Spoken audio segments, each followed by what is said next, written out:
Salut les amis, ce petit coin de nature est le cadre idéal pour vous proposer une petite série de tutoriels sur la caricature.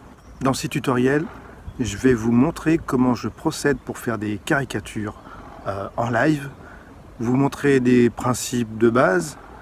Alors je ne vais pas partir trop sur une approche en volume du visage, je suis plus sur des visages de face, comme moi. Pour lequel il n'y a pas besoin d'avoir de grandes notions en dessin de volume ni en perspective.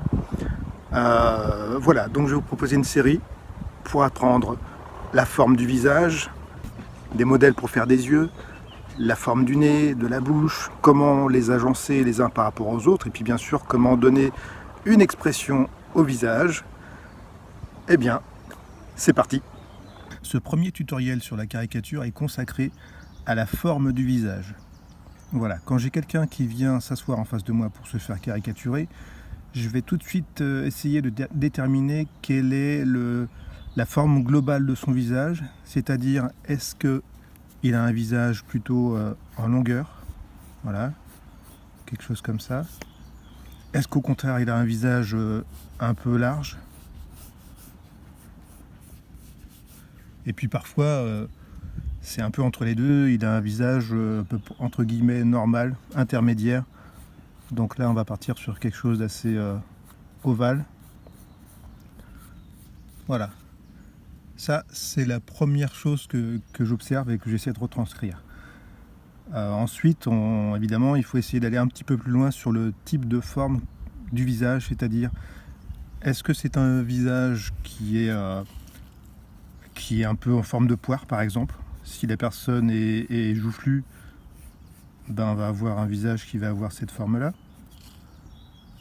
Est-ce que c'est un visage de quelqu'un qui a des mâchoires un peu carrées? Est-ce que le visage est plutôt carré finalement? Alors là pour le coup je caricature réellement, c'est-à-dire que je fais une forme vraiment très carrée. C'est rare en animation caricature que j'arrive à des choses aussi extrêmes, même si j'aimerais bien. Est-ce que c'est une forme triangulaire? Pourquoi pas? Triangulaire, quel que soit le sens d'ailleurs, hein, la pointe en bas, ça peut être la pointe en haut. Voilà, on peut vraiment s'amuser avec toutes sortes de formes de visage. Ça peut être encore... ça peut être une sorte de poire à l'envers, mais un peu plus anguleuse. Par exemple, si la personne a un visage assez creusé, on peut faire quelque chose d'un petit peu comme ça. Le triangle à l'envers, enfin à l'endroit pour le coup, évidemment, ça va partir comme ça. Voilà, bref. Voilà, à chacun d'observer le type de forme qu'on a en face de soi. Je précise que ces tutoriels, c'est pour des caricatures, mais c'est aussi pour faire des visages simples et amusants, même sans avoir personne en face de soi, juste pour le plaisir de dessiner des visages un peu rigolos. Ça peut être une forme de cacahuète aussi, hein, après tout, quelque chose comme ça. Enfin vraiment, il faut s'amuser dès le départ avec une forme bien déterminée. Voilà. Une fois que j'ai à peu près déterminé cette forme-là, ce qui est très important, c'est de trouver où se trouve le niveau des yeux, à quelle hauteur se situent les yeux, le niveau du bas du nez et le niveau de la bouche. Voilà, si je reviens sur ma page précédente, ben par exemple, si je prends le tout premier exemple, le visage allongé, si la personne en face de moi a un petit front, je vais faire le niveau des yeux assez haut. S'il a un grand nez, un nez haut, je vais faire le bas du nez évidemment très très bas, pour que ça fasse une assez grande distance entre le niveau des yeux et le bas du nez. Et puis après, le niveau de la bouche, ça va dépendre s'il a un grand menton, s'il n'a pas de menton. S'il n'a pas de menton, évidemment, le niveau de la bouche va être très très bas. Voilà, ça peut être ça. Alors évidemment, il y a tout un tas de combinaisons imaginables hein, entre la forme du visage, le niveau des yeux, le niveau du nez et de la bouche. Si je prends la forme qui est juste à côté, qui est plutôt allongée, il peut avoir un grand menton, un grand front plutôt. Donc je fais le niveau des yeux assez bas. Il peut avoir un tout petit nez. Voilà, donc je vais faire le niveau du nez ici. et il peut avoir quand même un grand menton. Donc tout va être très concentré au milieu du visage. C'est un exemple, hein, évidemment, mais avec cette forme-là, ça pourrait être aussi un petit front, un grand nez et un petit menton. Voilà, donc tout est imaginable. Ça peut être front normal, parce qu'il y a des gens qui ont des fronts normaux, d'une taille normale, on va dire plutôt. Ça peut être petit nez, mais petit menton aussi, donc le niveau de la bouche très bas. Voilà.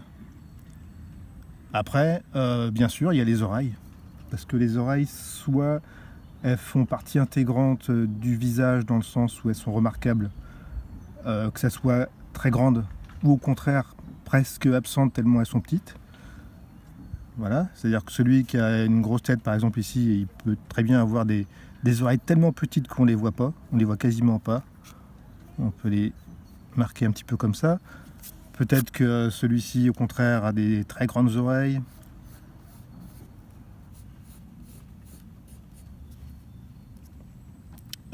On peut aussi s'amuser avec le niveau des oreilles, la hauteur des oreilles. A priori, c'est souvent un petit peu entre le niveau des yeux et le bas du nez, mais finalement, on peut aussi faire des oreilles très très basses. Ça, c'est vraiment autant pour s'amuser que si on a un sujet qui se prête vraiment à cette déformation un peu extrême. Voilà. Une fois qu'on a déterminé un petit peu ce schéma de base, on peut commencer à voir aussi la position des yeux.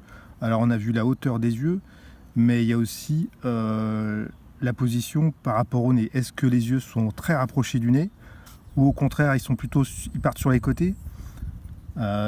Pour cet exemple-ci, par exemple, on peut imaginer avoir des yeux, je l'ai fait vraiment très très schématique pour l'instant, très très très proches l'un de l'autre, très proches du nez. Ça va dépendre évidemment de l'épaisseur du nez. Si le nez est très très épais en haut, il n'y a pas de raison que les yeux soient si rapprochés que ça. Mais évidemment, les yeux ils peuvent être aussi complètement sur les côtés comme ça. Ou ils peuvent être à une position ordinaire.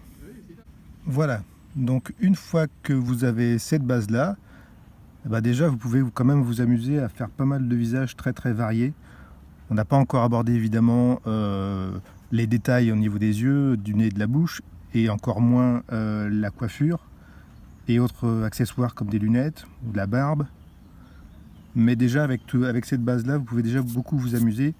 Voilà, essayer de combiner les formes, les positions des yeux, du nez et de la bouche et des oreilles. Et vous pourrez avoir un niveau des yeux ici, un petit nez et une bouche très très basse, des oreilles très très hautes. Bon, ça devient un petit peu animal à un moment donné, mais c'est ça qui est rigolo. Celui qui a une tête carrée, il peut avoir le niveau des yeux ici, il peut avoir un grand pif comme ça, et quasiment pas de menton. La bouche elle va être là, avec les yeux. Celui-ci, il a un petit front, des yeux assez écartés. Il peut avoir le haut du nez très très large, et la bouche très près du nez, donc un grand menton. Voilà, avec les oreilles, par exemple ici.